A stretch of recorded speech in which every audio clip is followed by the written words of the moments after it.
Programa Novo Alvorecer, trazendo boas novas para você. Uma realização Assembleia de Deus de Caratinga. Olá, querido irmão que assiste o programa Novo Alvorecer, que a paz de Cristo esteja com você mais uma vez. Nossa programação está chegando para abençoar a sua vida.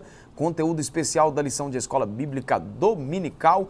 Última lição deste trimestre, trabalhamos aqui sobre batalha espiritual e esperamos que tenha sido assim um tempo de bastante aprendizado e edificação espiritual para a sua vida. Você que nos acompanha pela TV ou pela internet, que Deus te abençoe poderosamente. Esse programa é uma realização da Igreja Assembleia de Deus, Templo Central em Caratinga, Rua Princesa Isabel, 52, bem no centro da nossa cidade. Se você quiser conhecer um pouco mais sobre a nossa igreja, acesse aí os nossos portais na internet, www.adcaratinga.com e www.projetosemeadores.org. Um intervalo rapidinho aqui no programa e a gente volta aqui para finalizarmos então o nosso trimestre com esse tema importantíssimo, onde nós estaremos falando hoje sobre a importância da oração.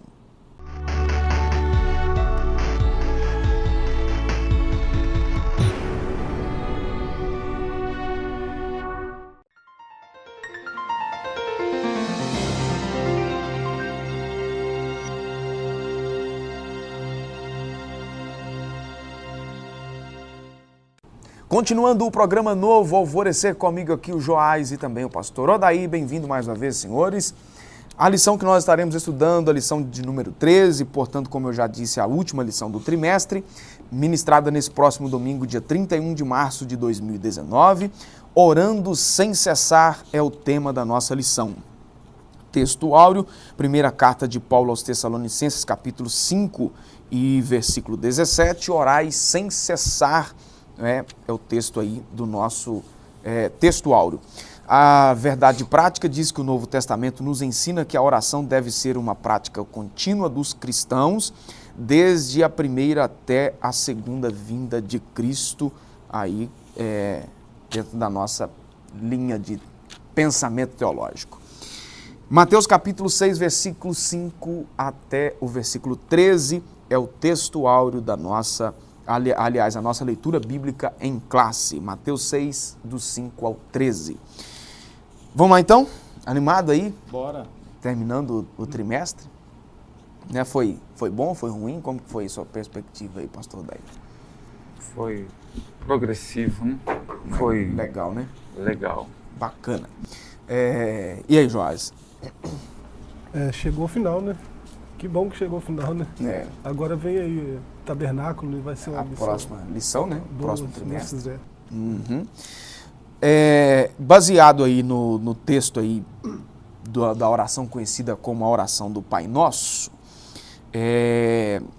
ou oração dominical, né? Vem do latim aí, dominus, né? Como o Joás gosta muito aí desses originais. É um dos textos mais conhecidos da Bíblia. Nós sabemos aí que pessoas de todas as idades, de várias ramificações aí do cristianismo conhecem, né, essa oração do Pai Nosso. Pelo menos as suas primeiras palavras, né? Pai Nosso que estais nos céus. Conhece como palavras, né? É o que você falou. Conhece por palavras ou algumas palavras, sem de fato entrar no conhecimento do que Jesus estava dizendo. Da essência, né? Sim. E aí, Joás? É uma riqueza nessa oração do Pai Nosso, né? Um ensino extraordinário, né? Até vai falar aí de Lutero, né, no seu Catecismo Menor, que fez um comentário muito rico, né, especificamente sobre a oração aí do Pai Nosso. E assim, é um modelo que para nós traz uma riqueza muito grande no que diz respeito à comunhão com Deus, né? Porque oração é o maior ato de comunhão, né, que o homem tem com Deus, né? Então a riqueza está nisso aí. Poder se conectar com o Criador, né? E não apenas nas palavras. Né? Não só superficialmente, né? Na verdade, aqui, o que Jesus estava querendo fazer aqui ao fazer esta oração não era ensinar uma oração a ser seguida aí apenas nas palavras, né? Então, porque ele não estava mostrando, ó, façam assim, não. O exemplo é esse, né? Eu vou dar o caminho para vocês fazerem, não usando essas palavras, mas criando o cenário para a oração, né? Vamos lá?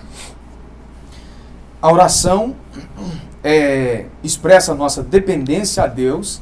Ela é tão antiga quanto a humanidade. O próprio Jesus se dedicava à oração particular e secreta. A definição aí,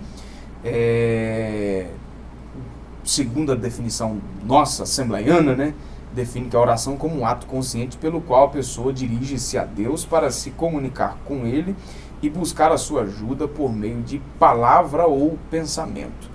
A oração é central para a vida cristã.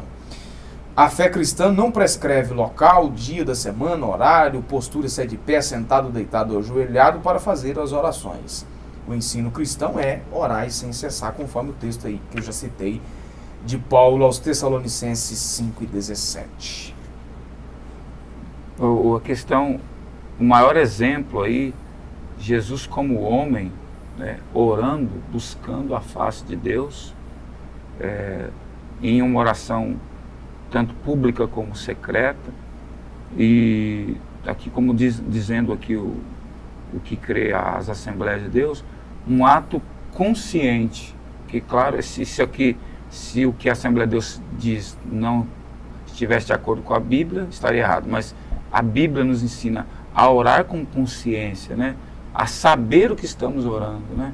A ter raciocínio, a ter palavras entendíveis, né, por Deus. Às vezes eu já ouvi coisas assim que a gente brinca assim, Deus ficou confuso agora. É claro que Deus não se confunde, mas a gente usa palavras, se expressa assim, procura usar palavras tão que ele não usa no dia a dia, que eu acho que nem ele conhece, que aí fica meio obscura a sua oração. Agora, interessante aqui, preciso abrir uma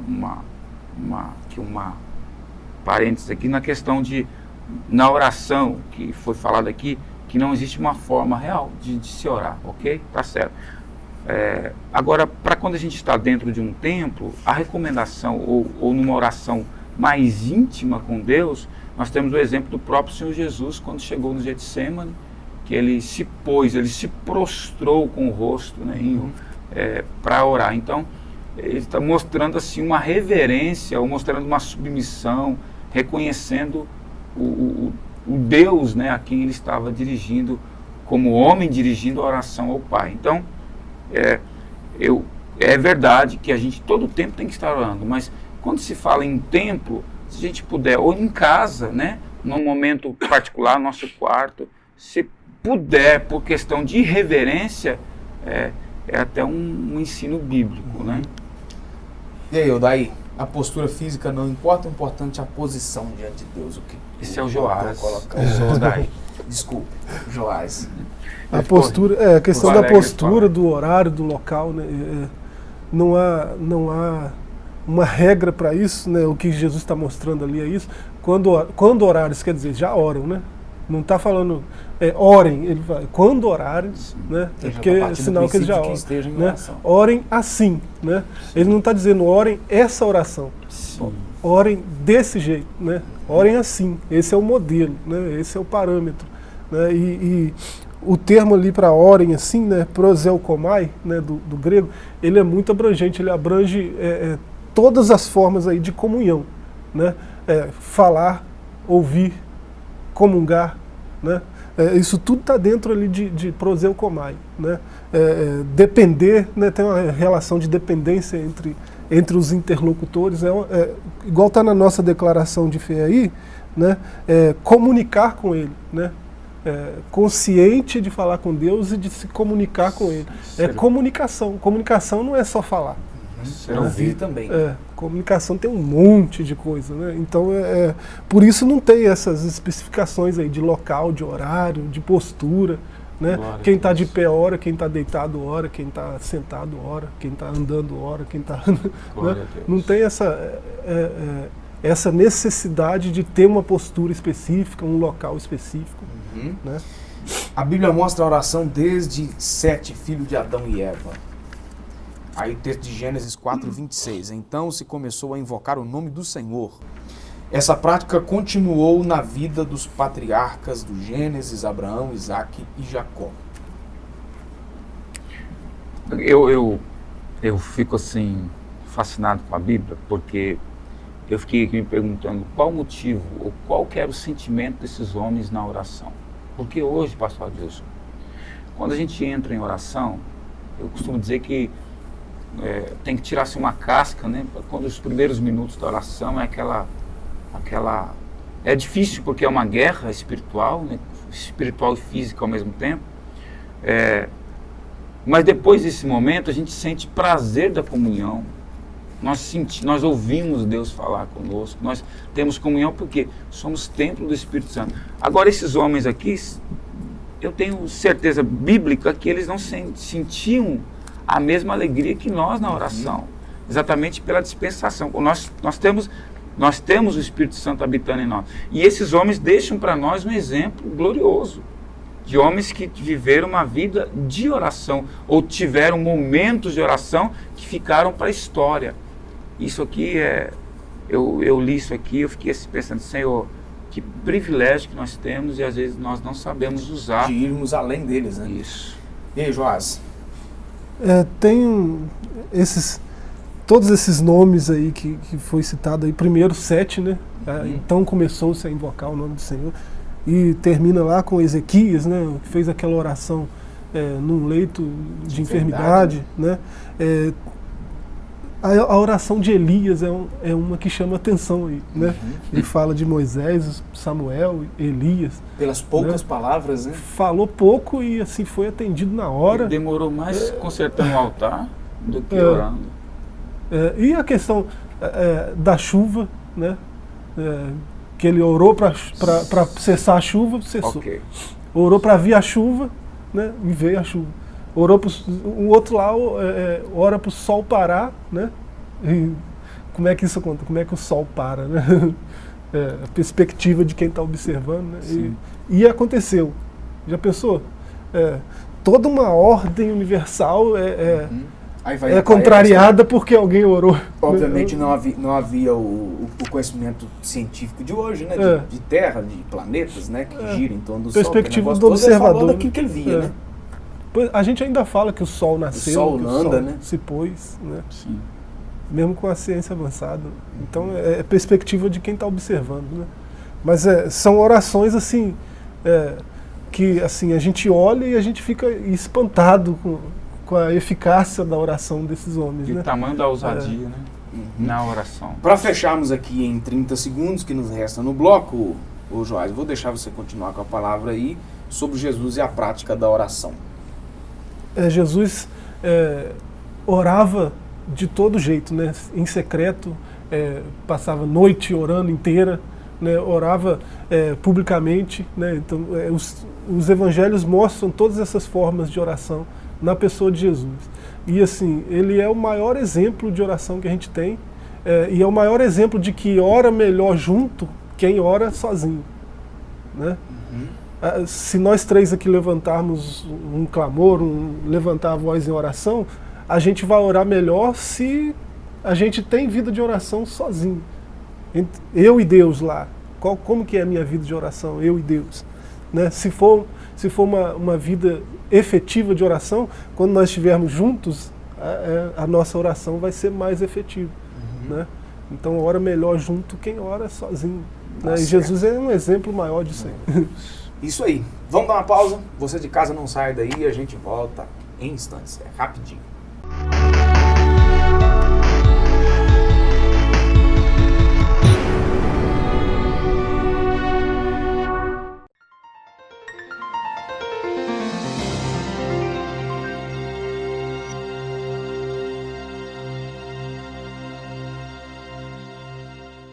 De volta com o programa Novo Alvorecer, o segundo tópico da nossa lição, a oração no Sermão do Monte.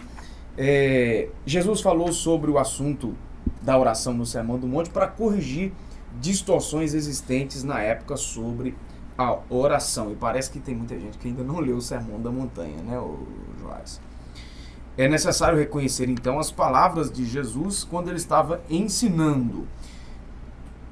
Primeira coisa aí, sobre a oração nas praças e nas sinagogas. A impressão que dá para algumas pessoas é que Jesus estava proibindo orar nas ruas, nas praças ou nas sinagogas. Mas por que ele estava fazendo isso na época? É porque, na verdade, líderes religiosos procuravam locais públicos assim, né, como as praças, as esquinas de rua, as sinagogas, onde tinham um número maior de pessoas, e fazia a sua oração lá para, numa forma aí de se exibir, de mostrar para as pessoas que essas pessoas então tinham a vida de oração, esses líderes religiosos tinham oração. Na verdade, o que Jesus estava proibindo lá era o exibicionismo, né? Então, as práticas de exibição aí, Jesus proibiu para os discípulos. Você estava ensinando isso para os discípulos e automaticamente fazendo uma crítica direta aos religiosos, e não propriamente dito orar em público ou na igreja. E você achando que Instagram era uma coisa muito moderna, né? Isso aí era o Instagram da época, né? Olha o jantar que eu estou tendo, né? Olha como eu oro. Estou orando por você agora. Aí, era isso aí, era o Instagram da época. Estou no monte e tal. Os caras iam para os lugares públicos. Foto no monte, mande sua oração, estou no monte. Estou no monte. Instagram é o canal. Jesus está corrigindo uma falsa espiritualidade, né? Seria mais ou menos hoje, alguém que sobe para orar e muda a voz para orar. Já viu aquele nível de pessoas que muda a voz, como se Jesus ficasse impressionado com a tonalidade de voz dele, né? Isso é grave ou mais agudo? Ele vai, muda o tom de voz, usa palavras com Jesus que ele não usa no dia a dia, e fica aquela coisa, impressiona, faz gente, assim, na realidade, Jesus está corrigindo esse nível, né? Pessoas que querem demonstrar algo que de fato não são, enganar logo Jesus. É brincadeira. Não cola, né? Não vai colar. E aí como que fica hoje a questão do orar em público? Jesus chegou a orar em público. Aqui cita o batismo dele, a oração na ressurreição de Lázaro, tinha uma multidão ali, né? E tem outras orações que ele fez em público também. Ele não estava condenando o fato de orar em público, né? Desde que a oração fosse efetiva, não fosse para se mostrar, para passar uma ideia de que você é algo que você não é, né? Ele estava condenando isso, essa postura de arrogância, de santidade disfarçada, né? Essa postura de querer parecer santo, mais santo que todo mundo. E nos parece, eu acho, que as orações que Jesus fazia em público não eram extensas, né? Eram orações objetivas. Então, Jesus proíbe a ostentação e a hipocrisia. Não há como alguém se mostrar estando no próprio aposento, sozinho, onde ninguém está vendo. Isso, no entanto, não significa que a oração só pode ser aceita se for secreta. É aquele texto lá de que entrar, né, e fecha a porta, né? É o texto aí de Mateus 6,6. Quando tu orares, entra para o teu aposento, fechando a porta, ora, teu pai que vê tudo que está em oculto te recompensará. Sim. A oração pública, ela tem que ter, além de ser moderada, tem que ter princípios, e como Jesus, né, objetivo, ele tem que entender o ambiente e orar de forma objetiva, de forma...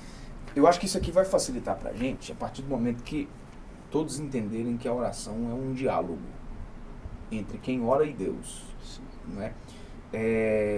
Seria legal você conversar com alguém que nitidamente essa pessoa não está sendo totalmente verdadeira com você? Não é legal, não. Né? Se você, numa conversa com alguém, você percebe que a pessoa não está sendo verdadeira, a pessoa está sendo hipócrita, está sendo fingida, está tentando mostrar uma coisa que não é, falar alguma coisa que não é, mais ou menos isso aí.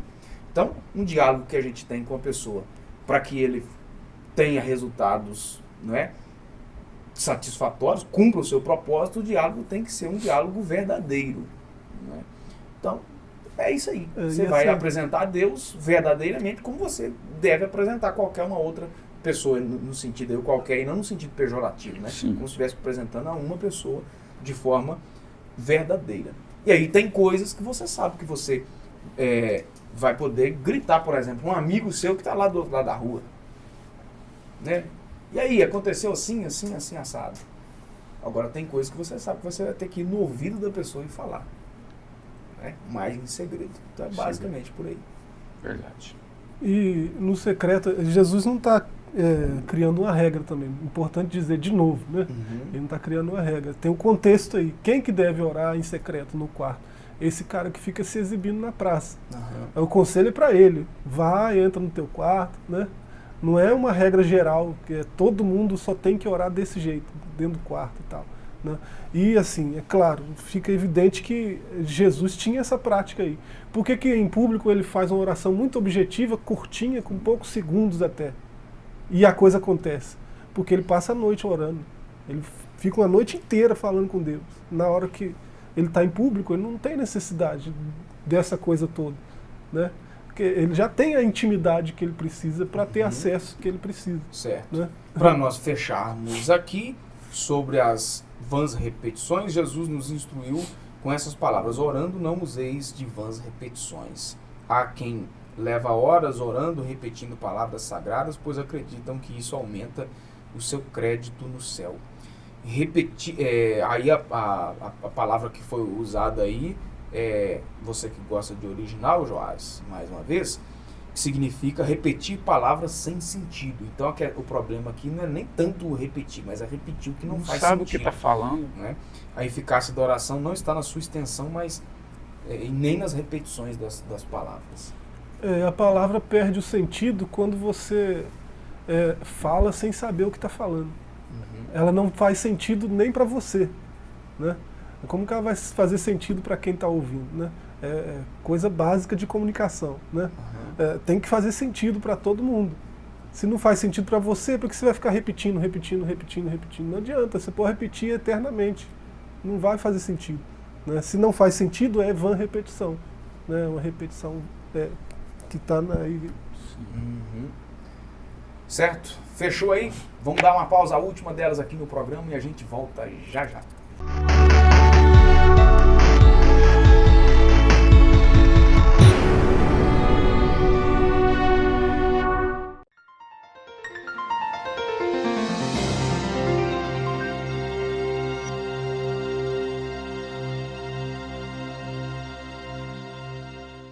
Continuando o programa Novo Alvorecer, aqui o último bloco do nosso programa, encerrando o nosso assunto aqui do trimestre, voltando aí o tema da oração conhecida, né, como oração do Pai Nosso. Jesus repetiu os seus ensinos em ocasiões diferentes, aí explica aqui então porque a gente vai ver a diferença, não é, das palavras de um evangelho para o outro, porque foram ocasiões diferentes, né? Então, Jesus estava ensinando o mesmo modelo, não as mesmas palavras, como já foi dito. Então, aí vai dar essa diferença aí na argumentação também. É uma oração modelo, e isso pode ser vista na sua linguagem usada por Jesus, quando ele começa dizendo: vós orareis assim. Sim, como disse já o Joás. Agora, é interessante, como começa aqui, que Jesus estava... repetir os seus ensinos, né? Sempre ensinando, ou batendo numa tecla, mostrando, aí dá a diretriz, né? Porque os discípulos perguntaram como nós devemos orar, e ele dá a diretriz. É interessante isso, afirmar o seguinte, entender isso, que uma oração eficaz, ela precisa passar pelo conhecimento bíblico. Já pensou, se eu falar assim: Jesus, nós estamos aqui no quarto andar, Jesus, eu quero sair daqui orando, eu quero sair daqui voando, vou orar e me lançar daqui. É uma oração sem entendimento. Foi, né, o que aconteceu lá na tentação de Jesus, né? Sim. Então, assim... do lado do pináculo do templo. Por isso Jesus bate na tecla, né? Ensinando e mostrando. E a gente, às vezes, ouve algumas orações: Senhor, prova para o sujeito que eu sou tua serva, teu servo, fazer justiça entre eu e ele, vai matar os dois. Então, falta de conhecimento, né? aí ora e busca, e Jesus está dando as diretrizes, né? Mostrando. O texto de Tiago ensina que pede e não recebe, Por quê? pede mal. E aí, Joás? E quando o sujeito, não é tão recente assim, né? Veio lá da década de 60, né? O positivismo, né? Digamos assim, a confissão positiva e tal, que desfaz o valor da oração em detrimento de uma suposta fé que é igual à fé de Deus. Eu decreto. Como se Deus tivesse fé, né?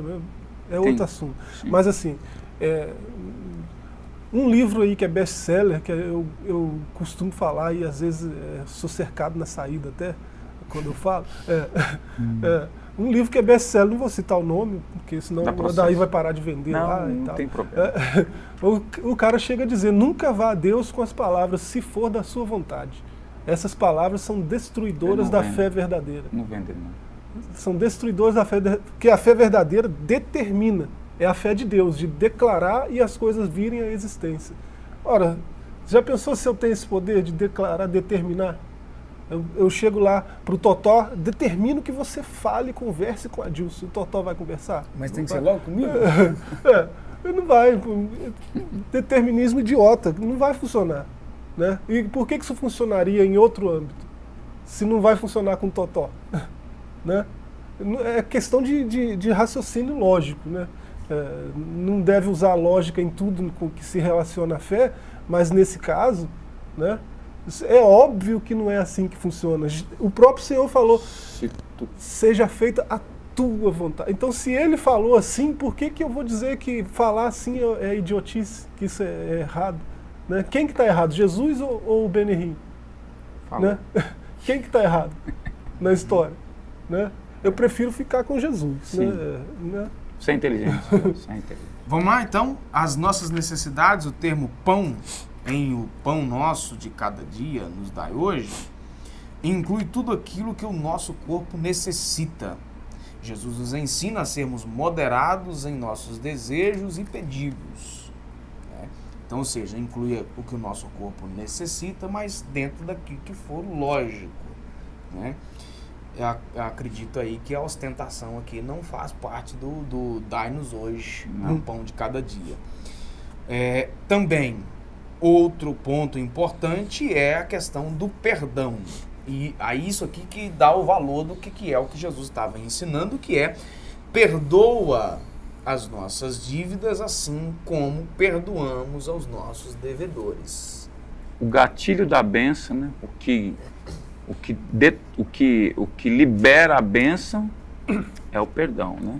Ou não, né? Ou não. Porque perdoa como perdoamos, Sim. ou seja, se não perdoamos, automaticamente, e fazemos essa oração, estamos pedindo para não ser perdoados também. Jesus é lindo, é muito sábio, né? Então, agora, essa questão de pedir para as nossas necessidades, isso aqui nós fomos muito afetados na questão dessa nova teologia sendo pregada aí, né? De triunfalismo, né? E a gente tem que entender, eu tenho uma dificuldade muito grande, porque eu aprendi isso sofrendo na pele, que a oração ela não pode se prender a petições apenas, né? Como já foi falado, ela tem que ser vista como um relacionamento, e no relacionamento a pessoa, Joás, me dá essa camisa, Joás, me dá o seu tênis, me dá, você vai querer ficar comigo, Jorge? Não precisa nem responder do meu lado. Então, assim, essa questão, e com Jesus não é diferente. Jesus, a gente precisa sentir prazer, e quando a gente entende o nível, ou o lugar que nós estamos é tão glorioso na presença de Jesus, a gente se volta àquilo que ele falou de mais interessante, que é interceder, que é buscar por outro, cumprir o papel de sacerdote à frente de Jesus, ou, né, buscando a Jesus. Então, agora, ele sabe a minha necessidade. É claro que eu não vou deixar de mostrar, o Senhor está aqui, mas... Para fecharmos aí, Joás, o livramento dos perigos, essa petição nos livra do mal, não nos induzindo à tentação, ou não nos induz à tentação e nos livra do mal, termina também aí, porque teu é o reino, o poder e a glória para sempre. a oração fecha com um pedido, né, de uma coisa que é comum a todo cristão, né, que é a tentação. Né? Se você ler o capítulo 10 de 1 Coríntios, lá no verso 13, né, ele vai dizer que o próprio Deus ele não tenta ninguém, mas o próprio Deus ele dá ferramentas para você se livrar da tentação, né, você sair ileso do outro lado. Né?